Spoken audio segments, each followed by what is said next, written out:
இந்த 5 அசெட் நீங்க வாங்குனீங்க அப்படின்னா இல்ல வாங்கணும்னு நினைக்கிறீங்க அப்படின்னா definitely you will end up in becoming a poor person அப்படின்றது தான். ஸோ அது என்னன்னா 5 அசெட். அந்த அசெட்லாம் நான் ஏன் வாங்கக்கூடாது, ஃபர்ஸ்ட் ஆஃப் ஆல் இது வாங்கினா நீ போர் ஆயிடுவேன்னு சொல்றேன். ஏன் அப்படின்றத சொன்னாதானே உங்களுக்கு புரியும்.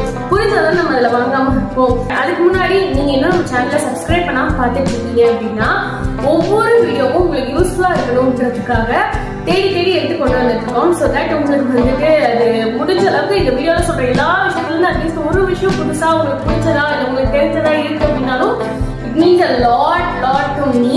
அதனால வந்துட்டு இந்த ஒரு எஃபர்ட்டுக்கு நீங்க வந்து ரெகக்னேஷன் கொடுக்கணும் அப்படின்னு நினைச்சீங்கன்னா கண்டிப்பா சப்ஸ்கிரைப் பண்ணிட்டு பாருங்க. பிடிக்கிற பட்சத்துல வந்துட்டு அது என்ன சந்தியா அசட் வாங்கினா புவர் ஆகுமா, என்னது நான் இது வரைக்கும் கேள்விப்பட்டதெல்லாம் சொத்து வாங்கினா பணக்காரன் ஆகும் தானே கேள்விப்பட்டிருக்கோம் அப்படின்ற மாதிரிதான் இருக்கும்.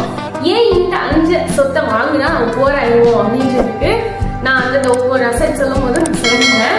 ஃபர்ஸ்ட் விஷயம், அசெட் அப்படின்றது என்ன அப்படின்னா நம்மளுக்கு எது வந்து இன்கம் நம்ம பாக்கெட்டுக்குள்ள கொண்டு வந்து சேர்க்குதோ அது அசெட். நான் இப்ப சொல்ல போற 5 இருக்கு இல்லையா, அது வந்து மேபி அந்த கேட்டகரியில வரலாம்.